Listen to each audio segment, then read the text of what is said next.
First, striking a balance between harm reduction efforts related to drug use and community concerns.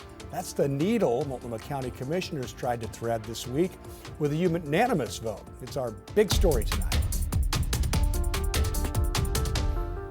The county commissioners approved what they call a safe school zone ordinance. It effectively bans mobile syringe distribution sites near schools.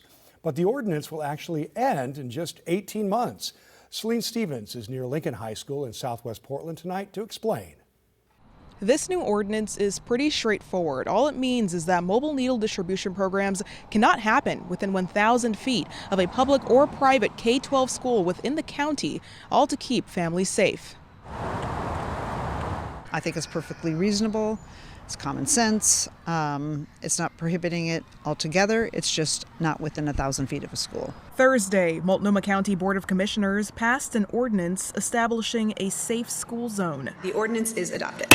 This ordinance, modeled after a Senate bill introduced in the last legislative session that did not pass. Why the county stepped in is a state legislator who represents this district, Senator Lisa Reynolds, wanted to have something in place until to fill this gap so that we just didn't have ongoing distribution around schools. District 3 Commissioner Julia Brim Edwards explaining why this ordinance is so important. It was really driven by parents and neighbors and local businesses right in this area by Cooch Park, where parents were walking their kids to school and there either was active needle distribution, people using drugs, blocking the sidewalks, and then actually just leaving used needle debris. Children who live here have been exposed to things that they shouldn't have been.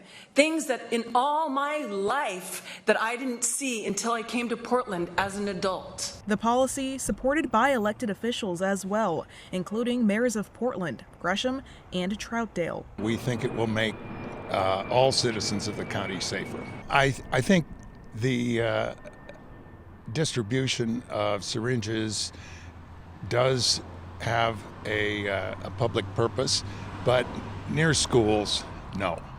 I think that is the wrong place to do it. Those in support of the ordinance explaining the need in the last board meeting, while also expressing some concerns. And the ordinance creates an enforcement pathway, but it remains largely complaint-driven. We shouldn't have to keep being the ones to bring these kinds of issues forward. Brim Edwards explaining the enforcement will start with education by the county's health department and confirming it will be complaint-driven. So if people violate the ordinance and it's reported, there will be an escalating series of actions. The ultimate authority we have is that that the county has is that we can file a civil action and injunction against that individual or the organization.